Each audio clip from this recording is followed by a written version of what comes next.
Assalamu alaikum. Let's cook. Okay, some American history here. We're going to talk about a sister by the name of Joan Little. Now, this Joan Little case became one of the most important criminal trials in American legal history because this is a black woman. It involves sexual violence, women's self-defense, the justice system, all that. Now, who is Joan Little? Joan Little was born in the year of 1954. She's a black woman. She's from a place called Washington, North Carolina. This is located in Beaufort County. In the year of 1974, she was serving a 10-year sentence at the Beaufort County Jail after being convicted of breaking and entering and larceny. Now, Joan Little, she was running with a crew that included her boyfriend, her brother, and some others. They were breaking in places, breaking and entering. That's how they was making their money, She gets busted. She goes to the Beaufort County Jail. She's 20 years of age, 10-year sentence. Now, the year is 1974. She's 20 years of age. Again, Beaufort County Jail. And a night jailer, a 62-year-old white American man by the name of Clarence Alligood, came into her cell and sexually assaulted her. She said she declined his advances earlier in the past. No, this, and that. This is what this guy did right here whenever he had a female inmate. So this day, I guess he wasn't trying to take no for an answer. He comes back with an ice pick, attacks Joan Little in the cell. She's fighting this dude. She was able to get this ice pick from him at some point, turn it on him. She stabs him with this ice pick about 11 times. He dies. Now, after she did that, she freed herself. She fled the jail. She didn't stay and report it or wait for the authorities or anything. She got out of there. And she did this because she said she didn't trust the local criminal justice system in Beaufort County to believe her or protect her. She said that she would be killed before she even got a chance to tell her side of the story if law enforcement reached her first. So she goes back to the neighborhood where she's from with her people. She lays low for about a week. And a week later, she turned herself in after she learned that the police had been reportedly interested in finding her. So by now, her community knows about this story. People know about this when she turns herself in. Remember, she's supposed to be in jail anyway. So Joan Little was going back to jail. This white guy, Clarence Alligood, he's dead. Now, when Joan Little told her story, they noticed that there were some things that she said that were undeniable that supported her account. Number one, this white male jailer, Clarence Alligood, he was found nude from the waist down except for his socks in the cell. His pants were bunched up in one hand. He had been stabbed 11 times. Also, the autopsy reportedly showed signs of recent sexual activity and a wound pattern indicating that he wasn't wearing his pants during his struggle. What you doing in here butt naked, Clarence? And we know from the autopsy you did that. Now, this guy, Clarence Alligood, also had a documented reputation amongst other inmates from trying to get, sex from female inmates in exchange for things like sandwiches and food and cigarettes and other stuff like that. So they know, if anything, they know this guy was in her cell. He's not supposed to be there with his pants down.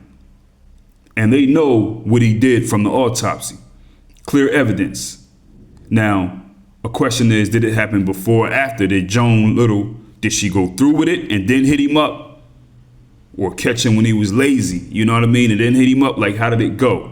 But they do know that he went in there and he tried something and she wasn't having it. Or she acted like she was with it and switched up on him. Who knows? But he was 100% wrong in what he was doing. People, we know this is North Carolina. It's the 70s. We have a white man and a black woman. But even with all the evidence that may go in Joan Little's favor, white people do not like to take accountability and responsibility for things they did, especially when it involves doing something wrong to a black person. They'll always try to find a reason. So Joan Little has to go to trial for this murder. She's lawyered up, okay? Now the prosecution, this is what they're trying to build their case around. They're saying, no, this is not self-defense. They're saying, number one, that she lured him in to escape.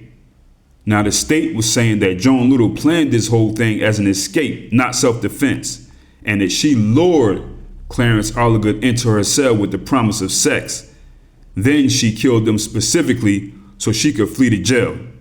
She was not trying to stop an assault. This is what the state is saying. They also tarnished her character and questioned her credibility.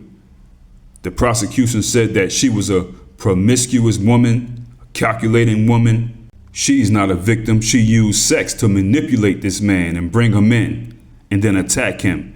And of course, they also went to some of her co-defendants for the burglary that she was a member. She was running with a crew that was robbing houses or whatever and doing burglaries. So they went and got, one or two of them people to try to snitch on her and say, hey, say this is not about her. We give you this. So they did it. They used that as well, And they also said there's circumstantial evidence around these cigarettes. They said that when they went in her cell, they found Salem and Marlboro cigarettes. And the state's theory is that Clarence Alligood, the correction officer, had come to give her the Marlboros as a gift, like an exchangement for, sex. Like, I'll give you this, you give me that. They said that she already had her own Salems. Those were hers. So why are these Marlboros here? They're trying to say that the Marlboros that they found was a trade-off for sex. Then they said that there was a phone call contradiction. There's a sheriff deputy who works in the jail that came and said that he had seen Joan Little on the phone earlier that night, speaking in a very low tone, whispering like she was trying to get some information across. He said it wasn't in her normal manner. He was implying that she was quietly plotting an escape. Then they brought up credibility issues as well again. They say that Joan Little had admittedly lied under oath in an earlier proceeding and had made prior inconsistent statements about this night in question. They were saying that the jury should not believe her, don't trust her words or her account of what happened in this cell. They also said that Joan Little told other people that she planned to get out of jail that specific day. They said that she had mentioned beforehand that she intended to leave the jail on August 26th, and they tried to use that against her, whatever, to say, no, it wasn't self-defense. You were already planning to get out of here. Okay, so they're at trial, and of course she has her legal team there. Her attorneys argue that the physical evidence, the guy's pants down, there were no witnesses. There's a documented pattern for pressuring other female inmates for sex. The ice pick is in his hand. This all fits an assault better than a stage escape. So, the situation with the dude in the spot with his pants down and all that really was a strong point for her defense. So they went back and forth, 90 minutes, and eventually she was acquitted. Joan Little became the first woman in U.S. history acquitted for using deadly force specifically to resist sexual assault. Now, she still had to return to her cell. Remember, she's supposed to be in jail anyway. She's got to serve the remainder of her sentence for that original breaking and entering situation. So she does her time, and then eventually she finally gets out. Now, people, at this time, this case, it was a real big deal. I mean, the people came to support her. There were major civil rights activists, Angela Davis, Dick Gregory, Rosa Parks, the Black Panthers. Many people seen this as a very big case because it was a black woman's word against a white authority figure in a Southern courtroom. So the people did come to support her in this whole situation. In the early morning hours of August 27, 1974, the body of Clarence Alligood, Beaufort County, North Carolina's lone night jailer, was found in one of the jail cells. The 62-year-old white man had been stabbed 11 times with an ice pick he kept in a desk drawer. At first, the incident appeared to be a simple case of murder and escape by a black woman prisoner, the lone occupant of the women's section, serving time for breaking and entering. Within days, another surprise. The missing woman, 20-year-old Joan Little, pleading self-defense, gave herself up to authorities. The case has become a cause among women's and civil rights groups, which are raising allegations about what goes on in small-town jails and what rights women have to defend themselves against sexual attack. I just didn't know what to do. I was so frightened I didn't know what to do.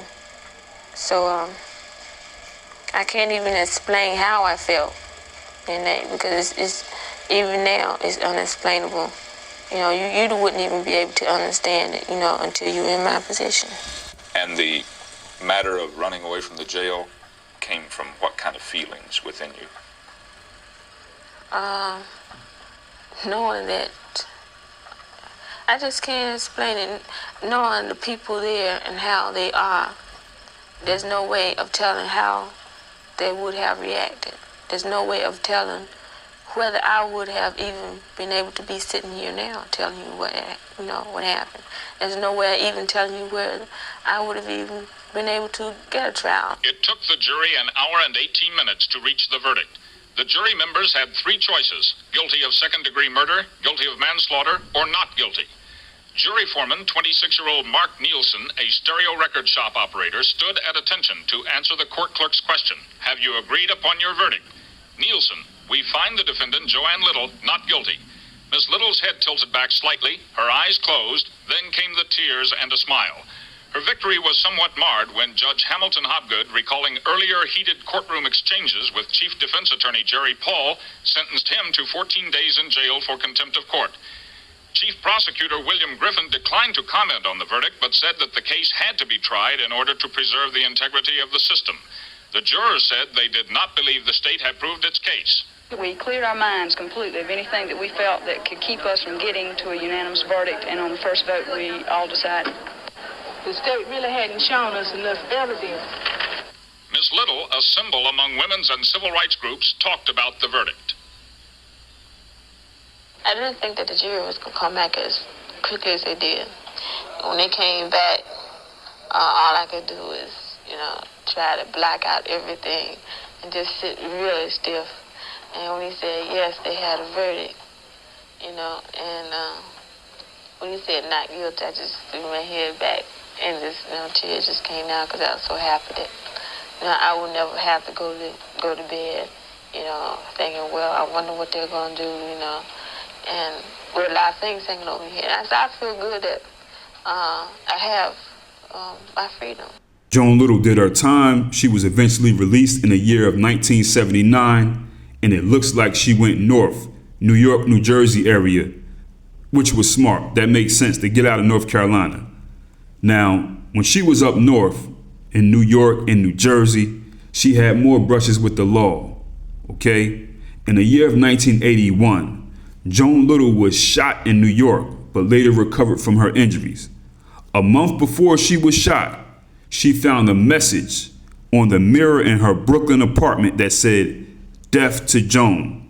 So we know what that was all about. White people don't let stuff go. White people don't let stuff go. They got Pell Voltron from the north, south, east, west, everywhere. Also, about 8 years later, in the year of 1989, now she's about 34 years of age. She was driving a car, and in that car was a male friend of hers. She was pulled over for driving a car that was missing a front license plate and a stolen back license plate. So they arrested her for driving a stolen car along with additional charges. We don't know about that though. We just know that she was arrested. Who knows if that's even true? Now, after that, since that 1989 arrest, Joan Little has been out of the public view. Nobody knows where she's at. Well, none of these people. We don't know. Maybe you know her personally. Nobody knows where she's at. Since the trial, she hasn't come forward. Since that one time that she spoke, she was arrested. She hasn't come forward and spoke anymore about anything. It looks like she really did get low, and she knew she probably had to because these people were obviously following her. They were still upset about what happened, But salute to the sister Joan Little. I'm glad she chopped this cracker up in that cell. chopped him up real good. He tried to come in there. I don't care if it was at the beginning or the end or whatever. You know, he knew what he was doing. That's what he had a reputation for doing. He was a sleazeball, and he ran into the wrong one. I'm glad they did see this for what it was, because even with all the evidence and everything on our side, we still usually won't make it out of this situation. This is a white man right here.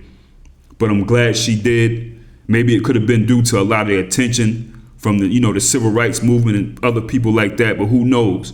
But I'm sure that Joan Little has children, grandchildren who are on YouTube. Salute to her. Okay, people, get in the comments. Let me know what you think about this, what you know about this situation. Do you know Joan Little? Actually, if you do, don't even talk about it. But anyway, I'm supposed to say down in the description, link to the email list. Click on that, get on that list so you know where the content is at. Also, link to the masterpiece, The N-Word is No Secret in the Service. Easy.